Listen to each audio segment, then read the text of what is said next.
So, Madam President, all week I've been outlining the humanitarian and security crisis at our nation's southern border. I've discussed the threats from the inflow of drugs and criminal aliens.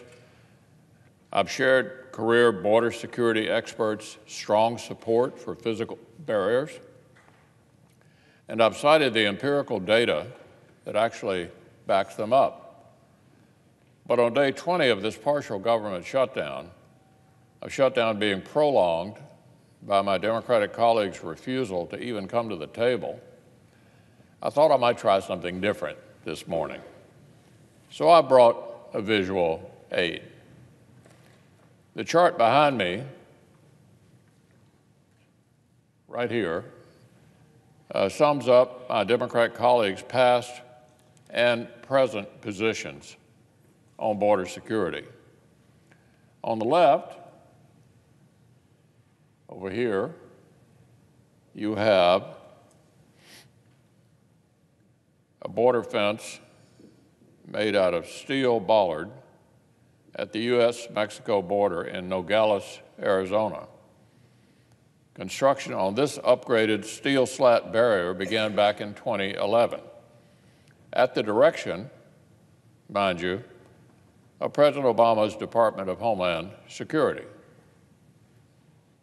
This fence over here, under President Obama, at the direction of his Department of Homeland Security.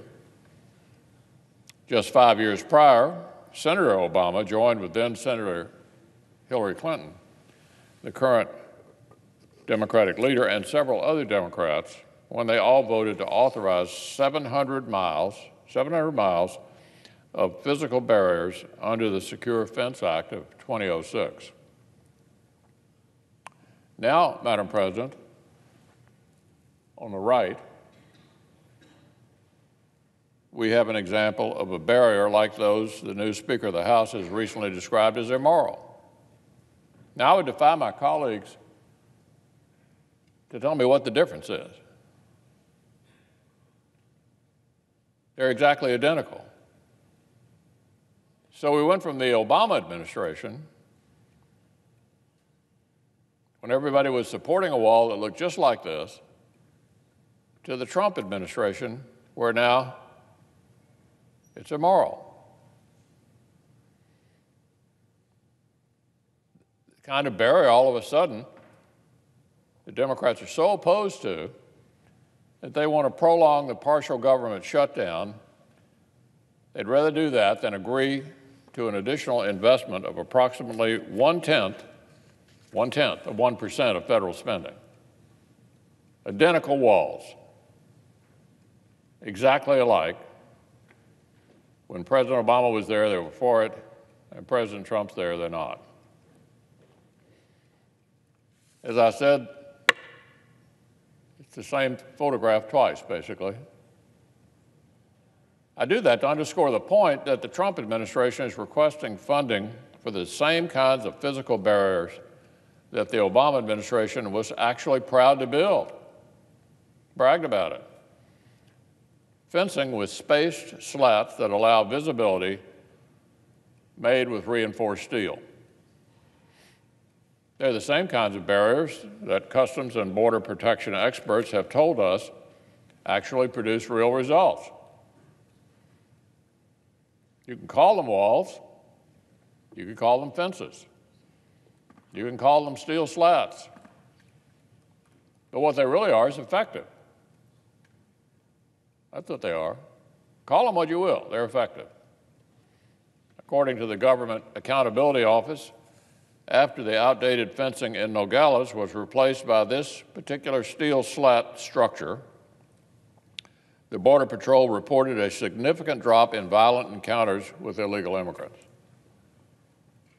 Now, the Border Patrol is not on either side in this debate. They're just giving us the facts, just the facts. During the 2 years leading up to the 2011 construction, 376 assaults on Border Patrol agents were recorded in the Nogales station. In the 2 years after the bollard fence went up, the number of assaults fell to 71. That's 376 down to 71. That's a decline of 81% after the wall, or fence, or steel slats, whatever you choose to call it. We've seen big success in other sectors as well. The Trump administration reports that in 4 border sectors where physical barriers were recently built or upgraded, illegal traffic stopped by, listen to this, 90%. 90%. So, Madam President, it's a fact, physical barriers are effective, as Democratic senators used to understand perfectly well when there was a different occupant of the White House, and indeed used to say publicly. Used to say they're an essential ingredient in a balanced strategy for securing our border. That was then, and this is now. So why the tale of 2 completely Democratic parties? Why does the Speaker of the House compelled to denounce as immoral the very kinds of structures that her own party leaders recently praised as essential? Why does my Democratic colleague, the Democratic leader, feel the need to prolong this partial government shutdown to avoid getting more of the same investments he used to vote for? What's the reason for this bizarre about-face? Well, even these very Democrats are finding it difficult to invent a good excuse.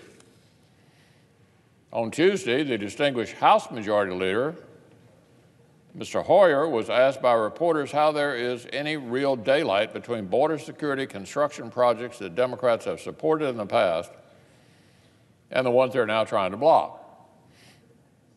Here's what Majority Leader Hoyer said to those reporters. This is an honest man. I don't have an answer that I think is a really good answer. I don't have an answer that I think is a really good answer. That's the Majority Leader of the House of Representatives. Well, Madam President, the reason is there isn't a good answer.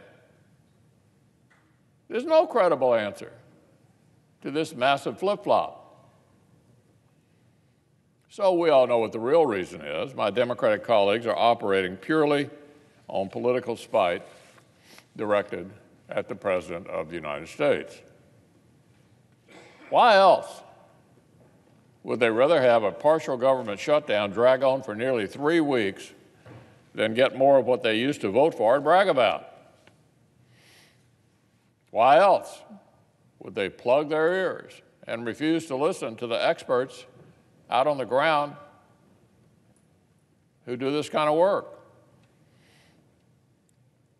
Like President Obama's own former Border Patrol chief,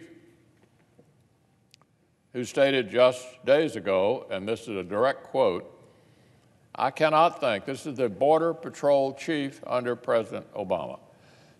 Here's what he said. I cannot think of a legitimate argument why anyone would not support the wall as part of a multi-layered border security issue.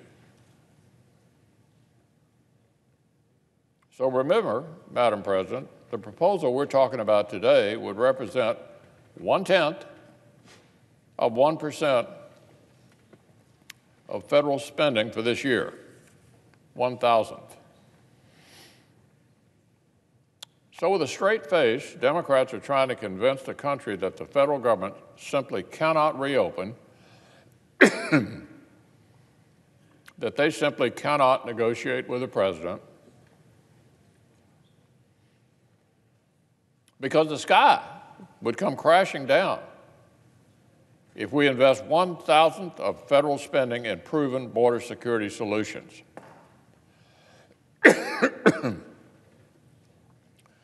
Proven border security solutions, by the way, their own party used to support, and that President Obama's Border Patrol chief and other security experts continue to support.